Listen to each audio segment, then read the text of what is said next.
Bismillahirrahmanirrahim. Assalamualaikum warahmatullahi wabarakatuh.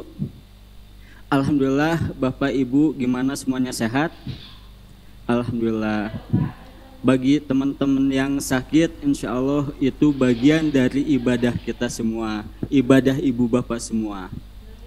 Oke, Ibu Bapak, insya Allah pada kesempatan ini, pada pagi hari ini kita akan membahas tentang sakitku ibadahku. Jadi memang sakitnya orang muslim itu, sakitnya orang mukmin itu adalah bagian dari ibadah. Jadi kalau non muslim itu sakit, itu bukan bagian dari ibadah. Kita sakit saja di Islam, sakit saja itu bagian dari ibadah. Ibu Bapak, sudah setahun lebih kita mendapatkan musibah COVID. Dulu di awal-awal COVID itu ada tokoh-tokoh yang mengatakan COVID itu tidak mungkin menimpa Indonesia. Kenapa? Indonesia itu oksigennya itu melimpah. Itu banyak tokoh-tokoh yang punten dengan sombongnya dia mengatakan COVID tidak akan menimpa Indonesia. Tapi buktinya sebulan kemudian COVID datang ke Indonesia. Kata Allah di dalam Al-Quran surat Al-Imran ayat 26. A'udzubillahi minasyaitonirrajim. Qul, kata Allah, katakanlah wahai Muhammad, Allahumma malikal mulki, sesungguhnya Allah pemilik kekuasaan. Tu'til mulka man tasya, Allah akan memberikan kekuasaan kepada siapapun yang dia kehendaki. Wa tanzi'ul mulka mimman tasya, dan akan mencabut kekuasaan kepada orang yang dia kehendaki. Wa tu'izzu man tasya, dan Allah akan memuliakan orang yang dia kehendaki. Wa tudhillu man tasya, dan Allah akan menghinakan pada siapa saja yang dia kehendaki. Bapak Ibu yang dimuliakan oleh Allah Subhanahu wa taala. Ketika manusia sombong, Bu, Pak, ketika manusia sombong mengatakan tidak mungkin COVID itu datang ke Indonesia, Allah itu Maha Kuasa. Tidak pandang bulu. COVID itu langsung didatangkan ke Indonesia oleh Allah Subhanahu wa taala. Jadi Allah itu Maha Kuasa yang menurut prediksi analisis manusia itu tidak mungkin. Tapi Allah Maha Kuasa, Allah bisa membalikan analisis, membalikan prediksi manusia. Nah, kemarin itu ketika awal-awal COVID itu muncul pertanyaan pada saya, Pak Ayat, bagaimana kalau misalkan kita itu kunut najilah untuk COVID? Bapak Ibu, wabah atau zaman Nabi itu dikenal danwahan atau wabah menular, itu sudah ada zaman Nabi. Tapi Nabi tidak pernah sekalipun melakukan kunut najilah. Kalau kita melihat sejarah kunut najilah itu diperuntukkan ketika ada satu atau sekelompok umat Islam yang didolimi. Pada saat itu ada 70 sahabat Nabi, 70 hufad yang hafal Al-Quran, dia dibantai. Kemudian pada saat itu Nabi melakukan kunut najilah. Nah, bagaimana kalau COVID? COVID itu bagian dari musibah Allah yang Allah turunkan pada umat manusia. Jadi tidak perlu ada kunut najilah. Tidak ada bedanya dengan tsunami, dengan angin puting beliung. Jadi kalau misalkan ada angin puting beliung itu menimpa sekian masyarakat, kemudian sampai hancur, maka itu tidak perlu ada kunut najilah. Sama dengan COVID. Jadi ketika ada tsunami itu kita tidak perlu ada kunut najilah. Nah, COVID pun sama. Dengan adanya COVID kita tidak usah ada kunut najilah. Kenapa? Sebab itu bagian dari makhluk Allah yang Allah ciptakan untuk menguji manusia. Jadi sekali lagi, dengan adanya COVID itu tidak bisa diselesaikan. Maksud saya, tidak bisa kita melakukan kunut najilah. Kita boleh berdoa, tapi bukan dengan kunut najilah. Nah, ada perbedaan di zaman umat Nabi Muhammad dengan umat-umat sebelumnya. Nah, kalau Allah menimpakan musibah, kalau Allah menimpakan ujian pada umat manusia, semuanya rata bisa mendapatkan musibah. Beda dengan zamannya nabi-nabi sebelumnya Nabi Nuh, ketika beliau mendapatkan ujian, apakah umat mukmin pada saat itu dia celaka? Tidak. Jadi zaman Nabi Nuh, ketika Allah menimpakan musibah, Allah angkat dulu kelompok muslimin, kelompok mukmin. Mereka naik kapal laut dan baru Allah menimpakan musibah. Nah, begitu pun zaman Nabi Musa. Zaman Nabi Musa, ketika Allah menimpakan musibah, itu dipisahkan dulu. Umat Nabi Musa itu diselamatkan dulu oleh Allah, baru Allah menenggelamkan kaum kafir.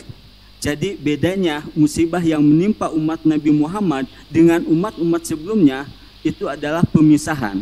Jadi kalau zaman umat-umat sebelumnya itu Allah pisahkan dulu mana yang muslim, mana yang mukmin, mana yang kafir. Nah, zaman Nabi Muhammad tidak. Jadi pada saat ini ketika Allah menimpakan musibah Covid, semuanya kena, termasuk juga para ustadz. Jadi zaman Nabi Muhammad Allah menimpakan musibah, semuanya kena. Next.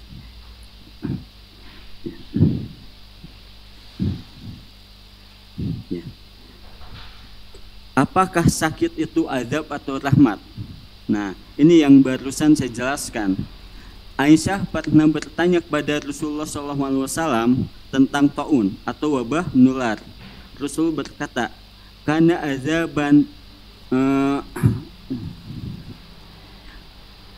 karena azaban yab'asuhullahu ala may yasha." Allah menjadikan itu azab kepada orang yang dia kehendaki. Siapa yang dia kehendaki? Itu adalah kaum kafir. Faja'alahu Allahu rahmatan lil mu'minin, dan Allah menjadikan rahmat kepada kaum mukmin. Jadi kalau kita mendapatkan musibah, itu adalah rahmat bagi kaum mukmin. Rahmat itu ada dua, ada sebagai ujian, ada sebagai teguran. Jadi kalau misalkan pada saat ini ada COVID, kemudian ibu atau bapak abai, tidak memakai masker, kemudian masuk ke kerumunan, nah kita abai, kemudian kita kena COVID, maka COVID itu bukan ujian lagi, tapi sebagai teguran dari Allah Subhanahu wa Ta'ala. Tapi ketika COVID itu menimpa kaum kafir, maka itu sebagai adab. Itu. Jadi kalau COVID atau musibah itu menimpa umat Islam, maka itu adalah sebagai rahmat. Ketika menimpa orang kafir itu sebagai adab. Kemudian di hadis berikutnya, ma min abdin yakunu fi baladin yakunu fihi wa yamkusu fihi la yakhruju fil baladi sabiran muhtasiban ya'lamu annahu la yusibuhu illa ma kataballahu lahu illa kana lahu mithlu ajrin syahidin. Kata Nabi, tidak ada seorang pun yang menderita wabah menular atau COVID pada saat ini, lalu dia bertahan di tempat tinggalnya atau lockdown atau isolasi dengan sabar dan mengharap ridho Allah, serta mengetahui bahwa dia tidak akan terkena musibah melainkan izinnya, maka dia akan mendapatkan pahala setara dengan orang yang mati syahid. Tuh Bu, jadi mohon maaf Bapak dan Ibu yang ditakdirkan mendapatkan penyakit COVID atau terkena COVID, maka Ibu dianjurkan oleh lockdown. Bu, Ibu Bapak yang pernah COVID, lockdown itu ujiannya luar biasa. Kebayang nggak? 2 minggu dia di kamar, dia harus isolasi, jangan kemana-mana, itu adalah ujian. Nah, makanya orang yang lockdown, yang isolasi, itu ada pahala. Pahalanya itu ketika dia lockdownnya itu sabar, tidak banyak mengeluh, maka dia akan mendapatkan pahala. Itu adalah ibadahku. Jadi kalau misalkan Bapak Ibu terkena COVID, kemudian Bapak Ibu isolasi, maka itu adalah bagian dari ibadah. Nah, ketika Ibu punya aktivitas, Bapak punya aktivitas, mencari nafkah dan lain sebagainya, maka itu sudah dicatat oleh Allah Subhanahu wa taala. Pada kesempatan ini qadarullah Ustadz Am itu lagi sakit. Beliau tidak bisa ketemu bapak dan ibu. Apakah beliau dapat pahala? Insya Allah. Dengan niatnya beliau pingin ketemu bapak ibu, pingin menyampaikan nasihat-nasihatnya, insya Allah beliau dapat pahala. Insya Allah itu bagian dari ibadah beliau. Next.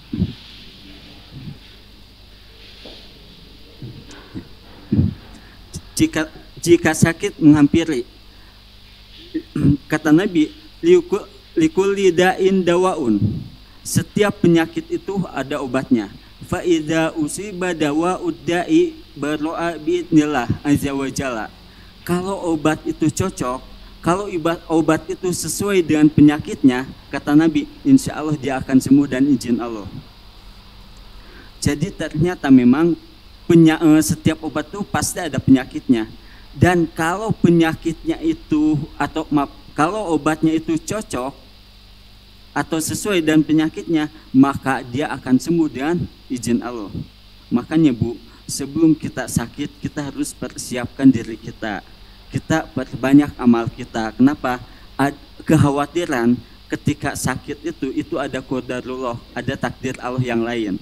Mending kalau misalkan kita itu ketika sakit kemudian sehat lagi. Kalau misalkan ibu sudah sakit kemudian qadarullah ibu ditakdirkan usianya sampai pada saat itu, maka ibu harus banyak beramal.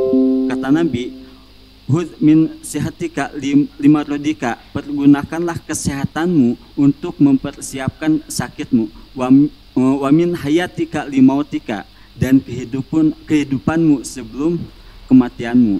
Jadi sebelum bapak ibu sakit, ketika sehat, gunakanlah kesehatan bapak ibu untuk beramal soleh. Sebab siapa tahu sakit itu adalah akhir dari kehidupan ibu dan bapak. Walaupun kematian itu tidak bisa diukur oleh sakit dan sehatnya bapak ibu. Next.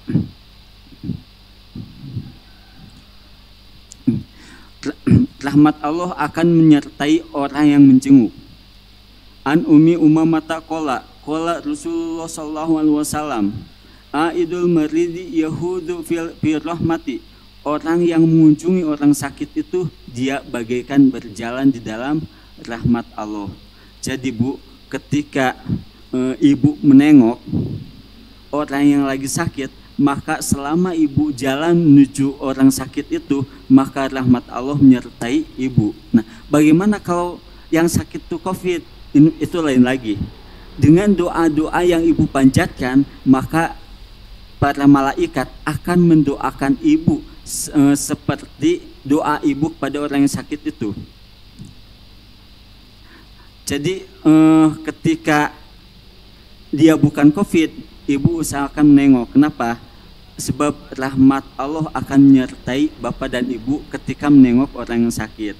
Tapi ketika dia dia terkena wahan atau penyakit menular atau COVID pada saat ini, maka alangkah lebih baiknya ibu dan bapak mendoakan. Insya Allah dengan doa bapak ibu, para malaikat pun akan mendoakan bapak dan ibu. Next. Nah, kewajiban orang yang sehat. Dalam hadis yang diriwayatkan oleh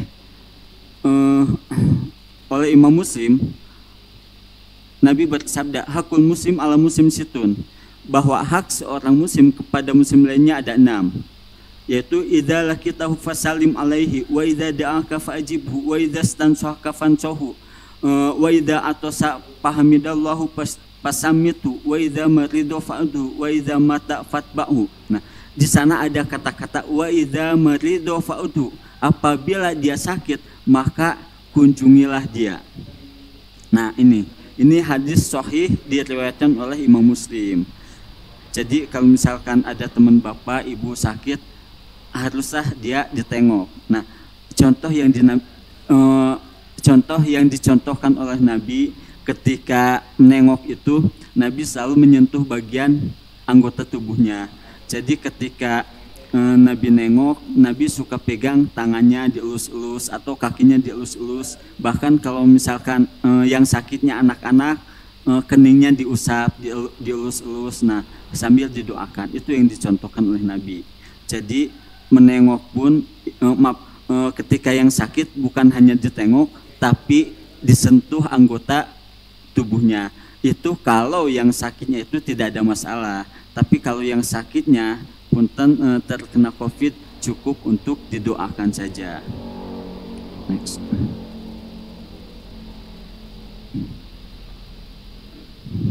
Nah, doa orang sakit akan dikabulkan. Dalam surat An-Naml ayat 62 Allah berfirman, "Ammay yujibul mudtarra idza da'ahu." Bukankah Allah yang memperkenalkan doa orang yang dalam kesulitan apabila dia berdoa kepadanya? Jadi yang dimaksud kesulitan itu menurut para ahli tafsir, bisa dia sakit, bisa dia kena violet, bisa dia didolimi. Jadi apapun yang namanya kesulitan, maka itu akan dikabulkan oleh Allah Subhanahu wa taala. Jadi kesulitan di sini bukan hanya kesulitan ekonomi, Bu. Kalau misalkan kita sakit atau misalkan ada kegelisahan hati, tidak tenang dan lain sebagainya, insya Allah ketika kita berdoa itu akan dikabulkan oleh Allah Subhanahu wa taala. Next. Nah, doa untuk orang yang sakit. Abdul Aziz dan Sabit pernah menemui Anas bin Malik. Sabit berkata kepada Anas saat itu, "Wahai Abu Hamzah," nama kunyah dari Anas. Jadi di zaman dulu itu ada istilah kunyah atau panggilan. Nah, Anas itu biasa dipanggil dengan Abu Hamzah. Nah, kata Anas, "Wahai Abu Hamzah," maksud saya, Sabit berkata pada Anas, "Wahai Abu Hamzah, aku ini sakit." Kata Sabit, "Aku ini sakit." Kemudian Anas berkata, "Maukah aku doakan dengan doa yang diajarkan oleh Nabi SAW?" Apa kata Sabit? "Ya, boleh."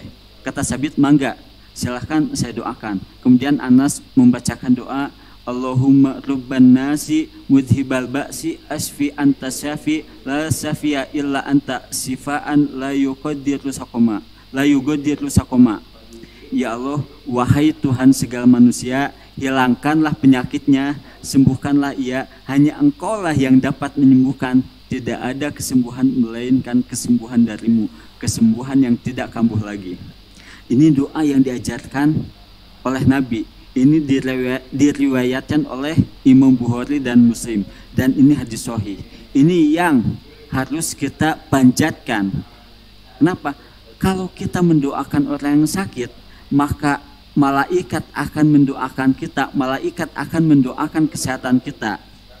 Dan kalau kita sakit, maka insya Allah orang yang kita doakan, insya Allah kita pun akan didoakan. Jadi Pak Bu, perbanyaklah kita mendoakan orang lain. Kenapa? Sebab kita tidak tahu siapa yang mendoakan kita. Jadi ketika kita banyak mendoakan orang lain, maka ribuan malaikat akan mendoakan kita. Dan pada saat ribuan malaikat mendoakan kita, maka itu adalah investasi bagi kita.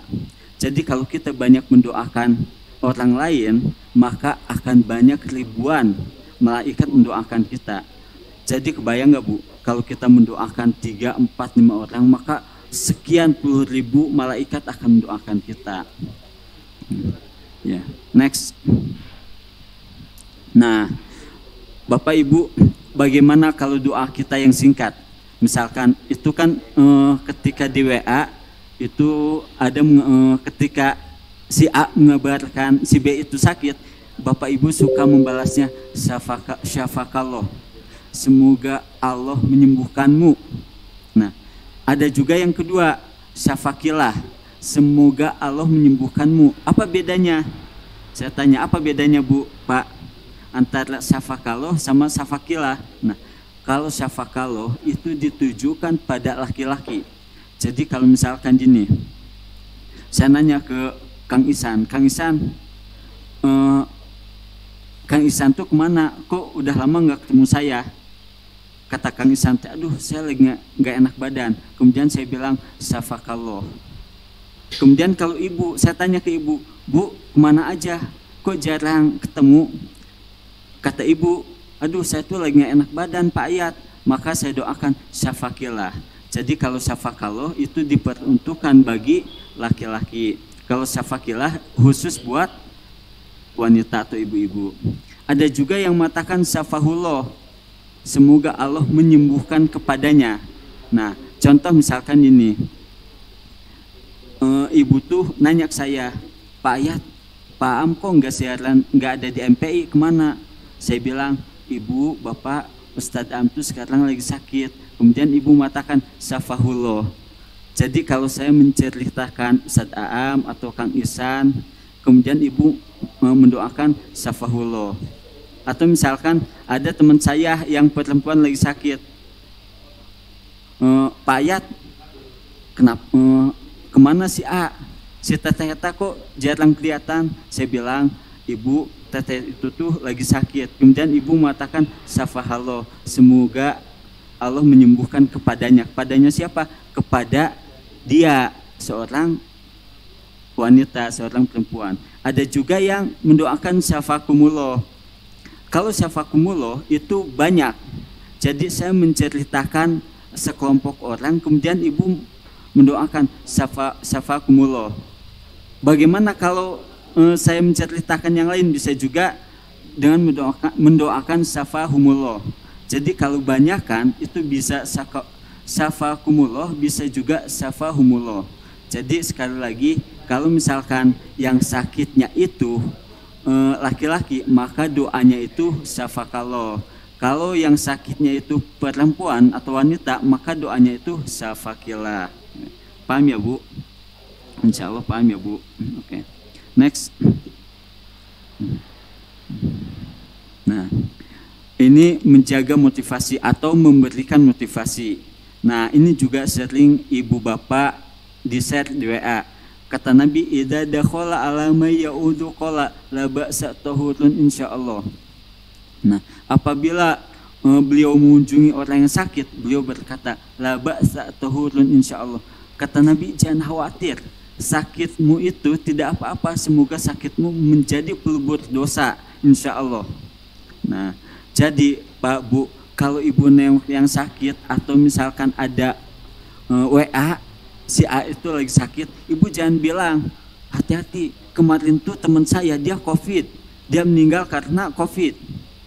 Ada yang sakit jantung, hati-hati, kemarin teman aku tuh dia meninggal sakit jantung. Nah, ibu, kalau ada yang sakit, itu kasih motivasi supaya dia sembuh. Nabi ketika nengok itu tidak pernah mengatakan, hati-hati, kemarin tuh sahabat A itu dia meninggal diakibatkan sakit. Tapi yang didoakan oleh Nabi, la ba'sa tahurun insyaallah. Kamu jangan khawatir, insyaallah penyakitmu tidak apa-apa, insyaallah. Gitu. Jadi kalau ada yang sakit tuh jangan sekali-kali mendoakan atau nakut-nakutin, tapi kasih motivasi supaya dia itu sembuh. Gitu. Jadi ketika ada yang sakit, insya Allah penyakitmu nggak apa-apa. Insya Allah COVID itu hanya virus biasa. Dia sama dengan virus, misalkan hanya virus pilek atau flu. Kamu jangan khawatir. Jadi ketika ada yang sakit, kasih dia motivasi. Jangan dia ditakut-takutin. Gitu. Ya. Next. Nah, Bapak Ibu, ini adalah kesimpulan dari materi itu. Ketika Anda sakit itu ada 3 dampak yang akan menimpa Anda. Yang pertama adalah itu ujian Allah. Bagi siapa? Bagi orang mukmin. Yang kedua itu teguran Allah.